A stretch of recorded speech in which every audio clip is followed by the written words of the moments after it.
We talked earlier about the color temperature of light being one of its most essential properties. Well, what if you want to change that? What if you have an orangey tungsten light that you want to make a daylight balanced light, or vice versa? The fix is almost always gels.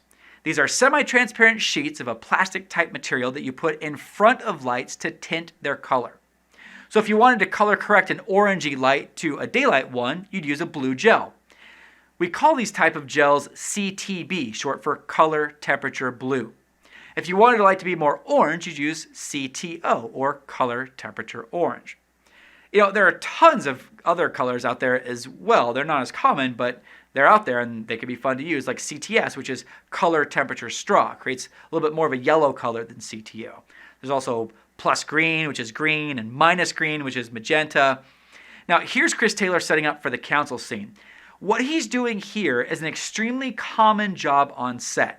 He has a tungsten hard light source that he wants to soften and get to match the other lights in the scene, which are daylight balanced. So he layers a sheet of diffusion with a sheet of CTB and uses C47s to clip them both to the barn doors of the light.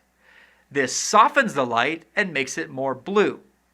Using these gels, you can also create a really colorful image, and we'll play around with these more later when we look at ways to create a beautiful shot when you don't have a great location. But you can also use gels to create color contrast. Color contrast is when you take color from different sides of the color spectrum in the same shot.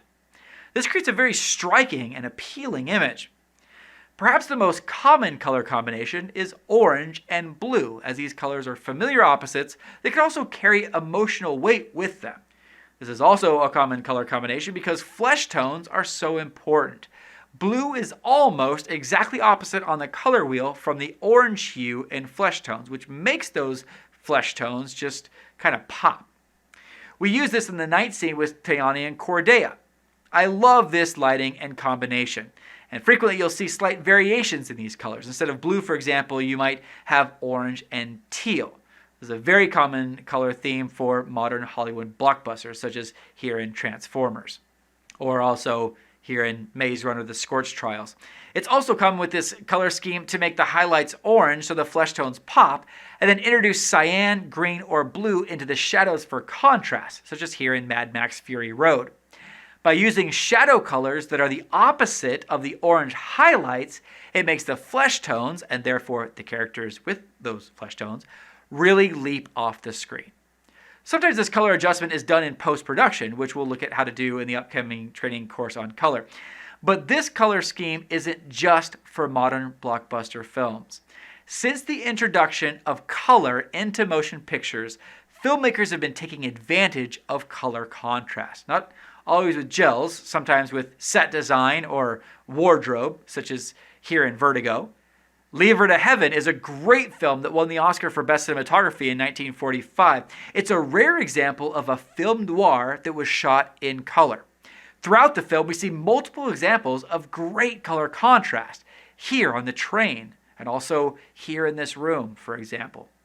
One thing to be aware of with gels, though, they do cause you to lose a little bit of exposure. They come in different strengths depending on how much light you'll lose. So if you purchased a quarter CTB, you'll only lose a quarter stop of exposure. But you also wouldn't add too much blue to the scene. The stronger the color of the gel, the more exposure you'll lose by using it. Also note that CTB tends to lose more exposure than CTO does because it's a darker color. Regardless of whether your style is flashy and stylized or it's more dramatic and subtle, gels come in handy both for creating beautiful shots and for balancing the color temperature of different lights.